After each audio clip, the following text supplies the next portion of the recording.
प्रभागाबाबतच्या विचाराच्या आधी जे काय आमचे नेते राधाकृष्ण विखे पाटील, कैलासवासीय शिवाजीराव कर्डिले साहेब आमदार आणि सुजयदादा विखे, अक्षयदादा कर्डिले यांनी जो ओबीसीला न्याय दिला त्याबद्दल मी त्यांचे धन्यवाद मानतो। आणि भारतीय जनता पार्टीने पण आमच्यावर विश्वास ठेवला या ओबीसी समाजावर, त्याबद्दल त्यांचे मी धन्यवाद मानतो। आणि त्याचबरोबर आता तुम्ही जे मला विचारलं की प्रभागात तुमचे काय काम आहे, खूप नॅशनल लेवलचे कामं नाही आहे इथं ठिकठिकाणी जे की मातीचे ढिगाल असतील, आता मोठ्या गोष्टी त्या छोट्या गोष्टी झाल्यानंतर आपल्याला मोठ्या गोष्टीकडे बघावं लागेल। नंतर त्या 40 वर्षापासून किंवा 30 वर्षापासून जे पेंडिंग जे विषय असतात, छोटे विषय, ते छोटे विषय पहिले मार्गी लावायचे आणि त्यानंतर मोठ्या विषयाकडे जायचं। ते छोटे विषय असे असतात। आता एक तर आपण ज्या प्रभागामध्ये आहोत 4 मध्ये, त्या ठिकाणी एक मोठा सरकारी संडास शौचालय आहे। ते शौचालय तिथं वापर त्याचा कमी झालेला आहे, पण त्या गोष्टीचा तिथल्या राहणाऱ्या लोकांना खूप त्या गोष्टीचा त्रास होतो। आता तो त्रास आपल्याला कमी करायचा आहे।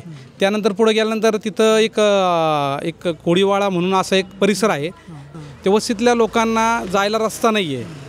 आणि त्यानंतर तिथं लाईट, आता काल मी फेरी घेतल्यानंतर थोडीशी की त्यानंतर बघितलं मी भेटीगाठी घेतल्यानंतर की तिथं ॲक्च्युली तिथं लाईटच नाही आहे। लाईट नसल्यामुळे काय झालं, त्या लोकांना त्यांच्या घरापर्यंत जायला लाईट नसल्यामुळे अडथळा येतो। आणि पुढे गेल्यानंतर त्यांचे घरं जर बघितले आपण, काही लोकांचे असे खूप छोटे पत्र्याचे घरं आहे, तर त्यांना घरकुलं आपल्याला मंजूर करून देणं आहे। हे काम एक खूप महत्त्वाचे, हे जे 2 विषय आहे हे खूप महत्त्वाचे आत्ता। काय मोठे नॅशनल लेवलचे कामं तर होत राहतील, रस्ते पाणी हे तर आम्ही करणारच आहोत, पण त्याच्यात काय होतं, छोट्या लोकांकडे जाऊन हे कामं महत्त्वाचे कामं आम्ही करणार आहोत। आता याआधी आपण एक 1.5 वर्षापूर्वी वयस योजना मी घेतली होती। या प्रभागातून मी कमीत कमी 300 लोकांचा जो ग्रुप नेला होता, त्या ग्रुपसाठी आपण वयस योजना घेतली होती। ती नरेंद्र मोदी साहेबांच्या संकल्पनेतून आणि सुजयदादा आणि कर्डिले साहेबांच्या प्रयत्नातून ती राहुरीमध्ये आपण राबवली होती। त्यामध्ये कमीत कमी आपले 150 ते 200 लोकांना आपण त्यामध्ये खुर्ची, त्यानंतर बेल्ट, पायाचे बेल्ट, कमराचे बेल्ट, चष्मा, त्यानंतर बूट, असे खूप काही वस्तू आपण त्यांना वाटल्या होत्या।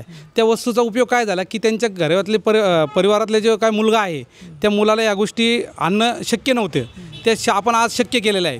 त्यानंतर ही योजना आपण 2 तारखेनंतर पण राबवू शकतो, काय अडचण नाही। अशा योजना चालू आहे आणि त्यात पोचवायचं काम मी करणार आहे।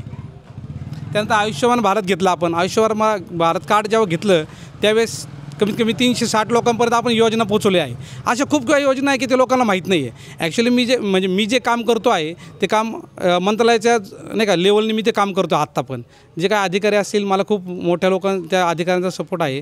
त्या अधिकारी म्हणजे लोक मला सांगतात कुठल्या योजना येणार किंवा काय असेल, त्या योजना मी तळागाळात पोचवायचा प्रयत्न मी 100% करेल, अशी मी ग्वाही देतो।